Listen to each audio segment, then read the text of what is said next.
Hey team, I just want to give you a really quick update on the Ironman rules that they've announced for season 2025. The biggest one is probably the between the arms and rear hydration setup. So you can now only have 2 bottles at the front and 2 bottles at the back, a maximum of 2 litres in each position of water. This is basically to make it safer and to stop the aerodynamic wars that are going on at the moment with building different devices and things in between your arms. So 2 litre, 2 bottles at front and back.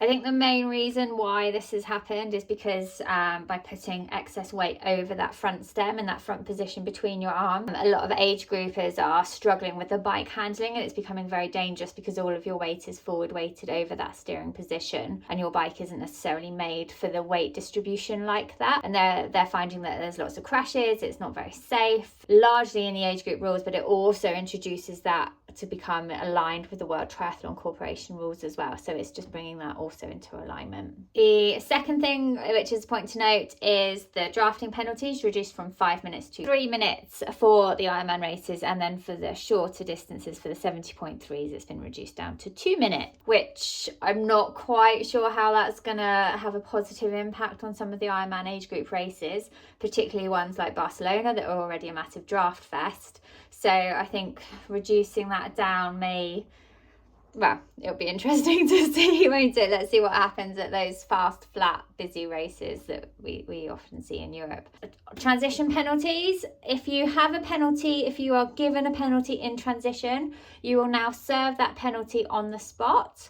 So at the point where you have done the deed and you have been caught, you will stand there for as long as your penalty is required, rather than finding a penalty tent further down the line on your course. You've got a limit on your aero bar sizes. So the extension of your aero bar, the end of your aero bar cannot be further than your front wheel. So if you've got your front wheel like this, your aero bar has to stop at that front wheel, okay? So you can't have massive long aero bars and be reaching forward into the Superman position. So that's a fairly sensible, again, with your weight distribution and your handling, that's a fairly sensible rule change. There's no animals that are allowed to cross the finish line. So if your pet chihuahua has come to cheer you on in your race, you will not be able to pick up your pet chihuahua and celebrate and have a finish line photo with that animal. Same goes for your children, family, and anybody else on the course that is not an athlete.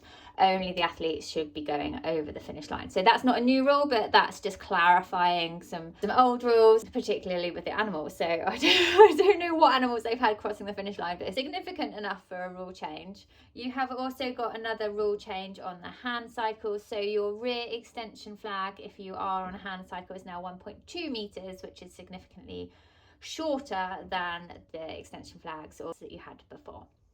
So that's your really quick summary of your rule changes. I hope that helps. Some, I think, fairly sensible ones. The drafting one worries me a little bit for things like Barcelona and similar courses, but we will see what happens. It could be a positive one. So don't forget to like and subscribe to my channel. I will be bringing you more updates, more triathlon tips, and some various other stuff. So I would love to take you on that journey with me. Have a great season, everybody. Bye bye.